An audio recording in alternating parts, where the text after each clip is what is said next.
All right, boys and girls, welcome back. So I've gotten some comments about my Wyze car. How do you make the wheels bigger? Let's go ahead and jump in and take a look.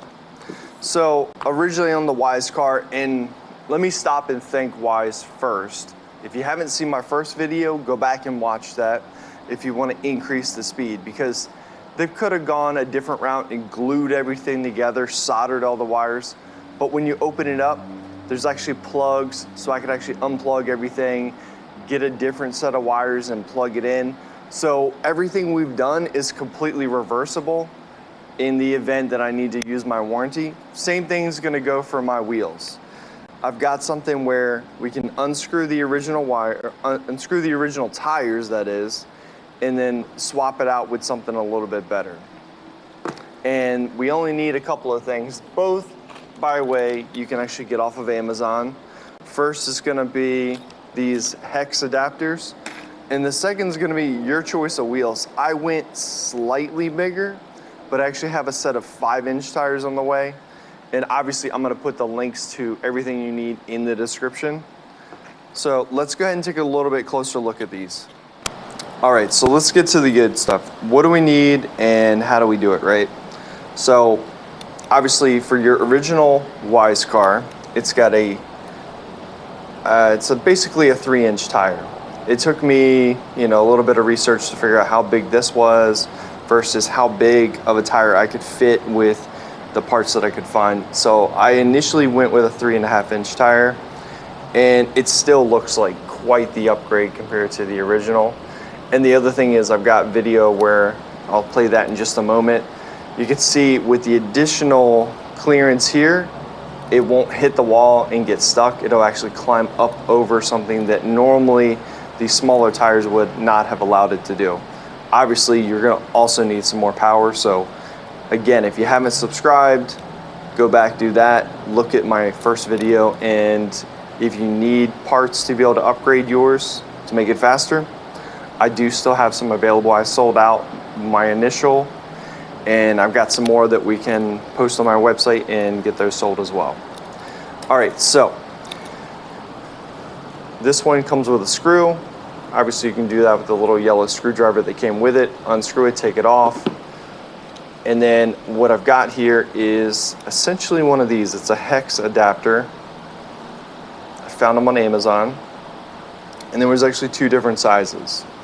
I preferred the longer one, but what they had available at first was the shorter one, which for the tire I got, it wasn't super wide, so it actually worked.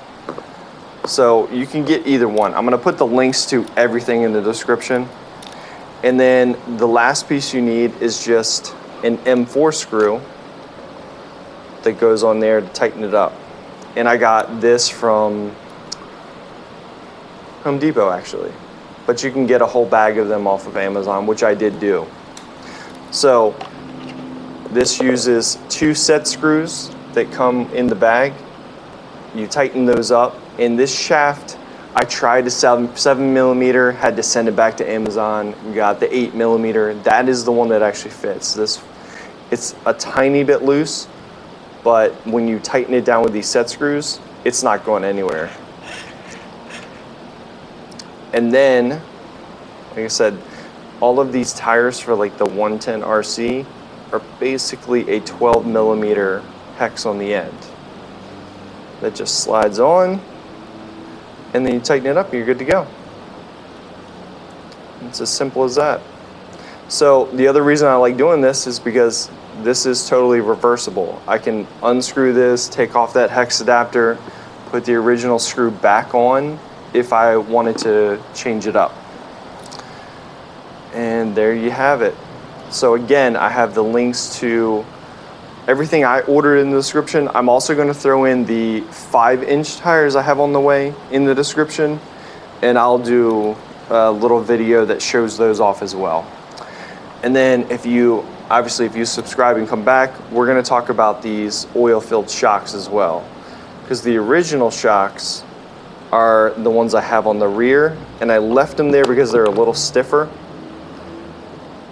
But these other ones have a little more spring.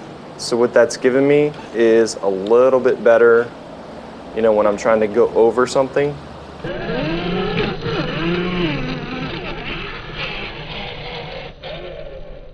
But also what I noticed is it gives me a little bit better turning radius as well.